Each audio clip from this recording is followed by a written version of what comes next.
একটা পুরো ঘুটঘুটে কালো হয়ে আসছে। মনে হচ্ছে যখন তখন বৃষ্টি নামবে। বলতে বলতে মিনিটের মধ্যেই বৃষ্টি পড়ে গেল, আর পুরো সব চতুর্দিকে একদম কালো হয়ে ঝড় হাওয়া শুরু হয়ে গেল। অমনি সময় আমাদের ঘরের লাইটটাও চলে গেল। আমি রান্নাঘরে চলে এসেছি রান্না করার জন্য। সেরকম কিছু রান্না করব না, রাতে শুধু ভাতটাই করব। দিনের বেলায় সব কিছুই করা হয়ে গেছে। খাওয়ার মধ্যে মা আর ছেলে তেমন কোনো ঝামেলা নেই। ছেলে আমার আগাগোড়ায় যা দিই তাই খায়। খায় কোনো মানে মুখে শব্দ করে না। জানে মা সারা দিন অক্লান্ত পরিশ্রম করে, মার কাছে কি বায়না করব। সেই ছোটবেলার থেকেই ছেলে আমার এক তরকারি দিয়ে ভাত খেয়ে অভ্যাস। বেশি দিলে সে খেতে চায় না। তার চাহিদাটা বরং মানে সেরকম বলতে খুবই সামান্য। তার চাহিদা সেরকম কিছু নেই। ছোটবেলায় যা দিতাম সেইভাবেই খেয়ে উঠত, লক্ষ্মী ছেলের মতন। কিন্তু দিন দিন এখন বড় হচ্ছে, ছেলের চাহিদা আবদার সব কিছু বেরো যাচ্ছে। তা তো অবশ্যই বাড়বে না। আর আহ্লাদ আবদার চাহিদা বলতে একমাত্র আমার কাছে, কারণ মা ছাড়া তার এই পৃথিবীতে আর কেউ নেই। তার জন্য আমি সব সময় প্রাণপণ চেষ্টা করি আমার ছেলেকে দ্বিগুণ ভালোবাসা দেওয়ার জন্য। আমি এত ভালোবাসা দেওয়ার পরেও মনে করি ছেলে যেন আমার ভালোবাসা পায় না, যেহেতু শুধু আমার ভালোবাসাই পায়। বাবার ভালোবাসা থেকে সে ছোট্টবেলায় বঞ্চিত হয়ে গেছে, আর কেউ নেই। তো এই যেন মনে হয় কি কোথায় যেন তাকে কোনো কিছু দিয়ে আমি ফাঁকা রেখেছি। কিছু চাইতে লাগে না ছেলের, আমি না চাইলেই ওর মুখ দেখে সব বুঝে যাই। তো যাই হোক, অনেক দিন ধরেই ছেলের চোখ মুখে কিছু একটা আমি ভাব প্রকাশ পাচ্ছি। রান্নাঘরে এসেছি, একে তো রাগ উঠে গেছে, লাইনটা চলে গেছে, আর বাইরে প্রচুর বৃষ্টি হচ্ছে, প্রচুর বৃষ্টি হচ্ছে, মেয়ে কালো করে এসছে। তো রান্না করতে আসছি, যেই লাইট চলে গেছে, এখন এইভাবে রান্না করাটা কতটা বিরক্তিকর। যাই হোক, অমনি সময় ছেলে আমার মুখের দিকে তাকিয়ে আছে। তাকিয়ে ও যেন কি একটু বলতে চাইছে। আমি পুরো বুঝতে যাচ্ছি যে ছেলে কিছু একটা আমার কাছে চাইছে, কিন্তু মুখ ফুটো সে বলতে পারছে না। আমি ছেলেকে বললাম, কি রে, গায়ে ধাক্কা দিয়ে বললাম। কি রে বললাম যখন, তখন শুনল না। তারপরে যখন গায়ে ধাক্কা দিয়ে বললাম, কি রে, হাঁ করে কি তাকিয়ে দেখছিস? ছেলে ফট করে থমতে খেয়ে বলল, না মা, কিছু দেখছি না। তুই কিছু একটা দেখছিস, কিছু একটা বলতে চাইছিস। ছেলে বলল, হ্যাঁ বলতে তো চাইছি, একবার বলতে চাইছি, আবার একবার ভাবছি বলবো না, তুমি কি ভাববে না ভাববে। আমি তখন ছেলেকে বললাম, বল না, কি তুই বলতে চাইছিস বল। আমি তখন বললাম, মা আজকে বাইরে পুরো বৃষ্টি হচ্ছে, ঝড় আর কি মানে কালো আকাশ কালো করে আসছে। আমার মনটা না আজকে কি খুব উতলা হয়ে আছে, আমার একটু মনটা যেন একটা কিছু চাইছে।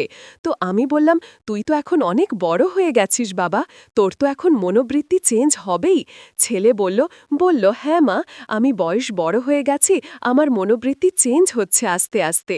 আমি তখন বললাম, কি চাইছিস বল। ছেলে বলল, না মা, আমি বলবো না। আমি তখন ছেলেকে বললাম, বাবা তোকে তো আমি কোনো জিনিস থেকে বঞ্চিত রাখিনি, আমার সাধ্য মতন যদি হয় আমি তোকে অবশ্যই দেওয়ার চেষ্টা করব। তুই শুধু মুখ ফুটে একবার বল, তুই দ্বিধাবোধ করিস না।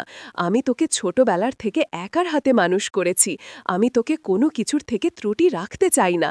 আমি আর প্রাণ দিয়েও হলেও আমি তোকে রক্ষা করব, আমার শেষ জীবন দিয়েও হলেও আমি তোর শেষ আশাটুক পূর্ণ করার চেষ্টা করব।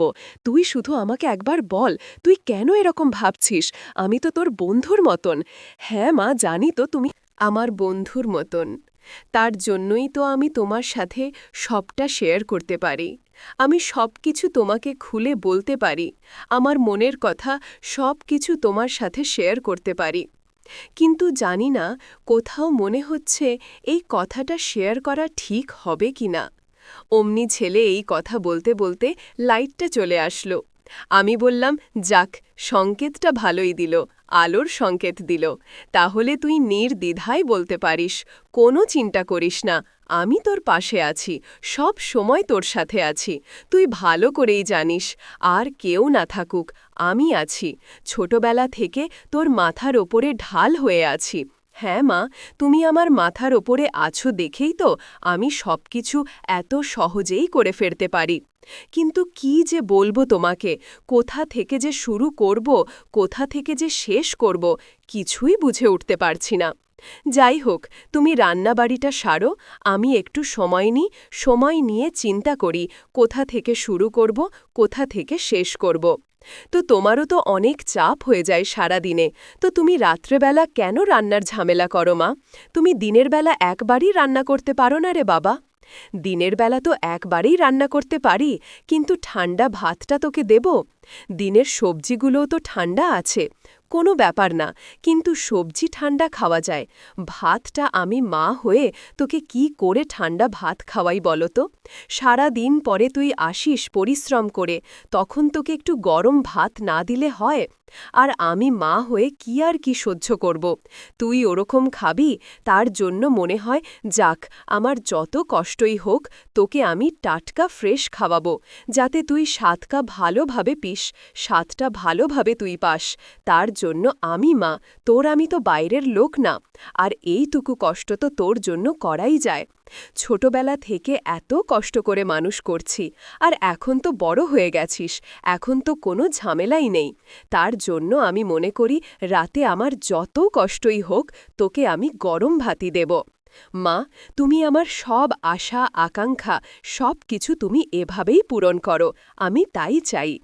আমি দেখছি নিজেকে একটু ঠিকঠাক করে তোমাকে কিভাবে কথাটা বলবো, আমি ভাবছি, এর জন্য আমাকে একটা সময় দাও। হ্যাঁ রে বাবা, ঠিক আছে, কোনো সমস্যা নেই, আমিও আছি, তুইও আছিস। তুই বল না, তুই কি করে বলতে চাস বল। আমি কিছু হলেও তো আন্দাজ করতে পারছি, কারণ আমি তো তোর মা, তুই তো জানিসই, তুই বললে আমি হরা বুথে যাই। এই জন্য আমার কাছে তোর লুকানোর কিছু নেই। তার মধ্যে দেখ, এই রকমভাবে বৃষ্টি পড়ছে, মনটা যেন আমারও কেমন আনমনা হয়ে আসছে জানিস।